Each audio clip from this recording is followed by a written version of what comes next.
सभापतिज्यू यतिखेर प्रतिशोधपूर्ण व्यवहारका कारण पूर्वपक्षको लागि चुनावमा हुनुहुन्छ। तर उहाँले दिएका सन्देश भनेको हामी कहीँ कतै डगमगाएका छैनौँ।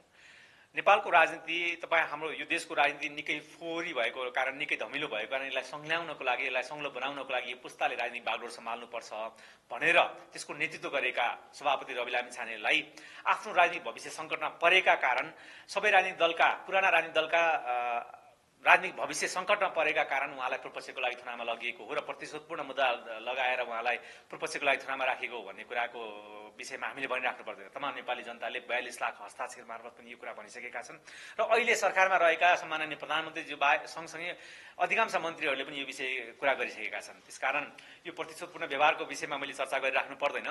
तर पूर्वपक्षको लागि चुनावमा रहँदै गर्दाखेरि पनि त्यहाँबाट सशक्त रूपमा सभापतिज्यूले सूचना विशेष गरी आफ्नो कुराहरू राखिराख्नु भएको छ र कहीँ कतै पनि नडगमगाइकन नेपाली जनताको त्यो मुद्दालाई गन्तव्यमा पुर्याउनको लागि राष्ट्रिय स्वतन्त्र पार्टी कहीँ चुक्नु हुँदैन र कहीँ चुक्दैन भन्ने कुरा चाहिँ निर्धक्कसँग त्यहाँबाट म्यासेज दिइरहनु भएको छ।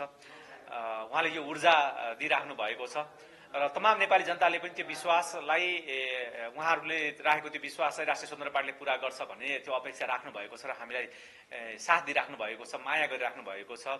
हामीलाई अपेक्षा छ सबै नेपाली जनता अब गोलबद्ध भएर राष्ट्रिय स्वतन्त्र पार्टीलाई मार्फत देशको त्यो समृद्धिको सपना पुरा गर्नको लागि, लागि पर्नको लागि सबै गोलबद्ध भइराख्नु भएको छ भन्ने कुरामा हामी विश्वस्त छौँ।